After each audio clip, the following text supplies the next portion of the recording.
సిరిసిల్ల జిల్లా పెద్దూరులో విద్యార్థుల తల్లిదండ్రులు ఆందోళన చేపట్టారు.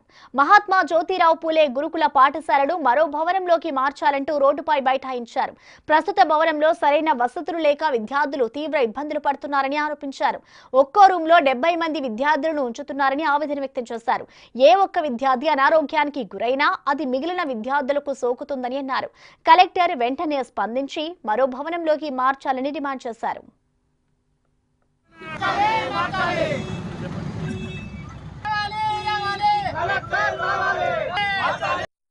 మండపల్లిలో ఉన్నటువంటి హాస్టల్ ఇక్కడ పెద్దూరు శివారులో తీసుకొచ్చి ఎంజీటీపీ బాయ్స్ హాస్టల్ ఇక్కడ నిర్వహిస్తున్నారు.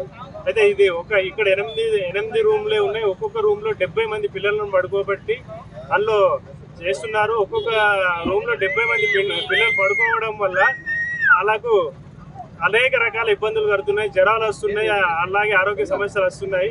అట్లాగే వాళ్ళకు స్నానాలు చేయడానికి కానీ అట్లాగే బట్టలు ఆరేసుకోవడానికి ఎట్లాంటి వసతులు లేవు.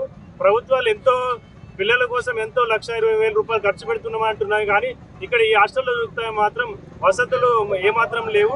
అయితే మాకు ఈ పిల్లలకు 70 మంది ఒక్కటే హాస్టల్లో పండుకోవడం వల్ల ఇబ్బంది అవుతుందని కలెక్టర్ గారికి మేము విన్నపించుకున్నాం. గత 2 సార్లు మేము లెటర్లు ఇచ్చినాం. అయితే కొత్త భవనానికి పర్మిషన్స్ కూడా వచ్చినాయి.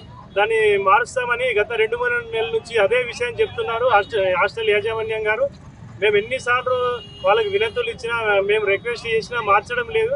అందుకని దానివల్ల మేము ఈరోజు రోడ్డు మీద కూర్చొని మేము అధికారులను విన్నవించుకుంటున్నాం. దయచేసి దయచేసి హాస్టల్ భవనాన్ని వెంటనే మార్చాలని విజ్ఞప్తి చేస్తున్నాం.